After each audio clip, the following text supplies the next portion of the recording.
it just didn't work for me. It just didn't. To be honest, I hate the news to begin with. I hate the news. I hate the news. I never have liked it. I don't watch the news. I understand there's crappy things going on in the world. I I just don't watch. I don't want to watch. I don't find it enjoyable. Yeah, I like to be informative. I like to know, but to sit there, I know people who just sit there and watch the news all day. I can't do it. So, and to work the news, you got to be a certain kind of strong for that, man. I was at that news job, the first one where I had to get up and be there at 4 and work until 9. I was there for about a year and a half, and man, several reasons why I left. One is being the person who was immediately above me. Couldn't stand him. I'm not going to name drop, even though people who I'm friends with on social media or who I worked with there know who I'm talking about. There's no need to even throw it out there. But it's not even leaving or quitting because of a pettiness type thing. I could not be in the same workspace as this other person. It just never was going to work.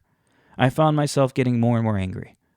On top of the fact that I have to get up stupid early and work a job for those kind of hours with no career advancement and for getting paid that little. It's just, at some point, I just got fed up and I'm just out of here.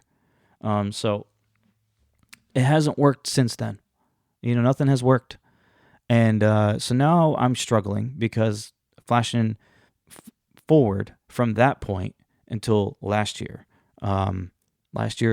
When I say I went through job to job to job, these jobs had nothing to do with broadcasting. I've worked several jobs, social media, logistics, some document scanning play. I mean, it's all random stuff, and for some reason I haven't had any luck with anything. And I'm still now at this point trying to find a different career because broadcasting just hasn't worked. And it's one of those things where they said, it's all about networking, who you know. I tried that. I still try that to this day. And I have made connections. And I have met people who are in the industry, who are great people, who I do consider most of them friends. But it still hasn't panned out. Nothing has happened for me. So I got to find something else.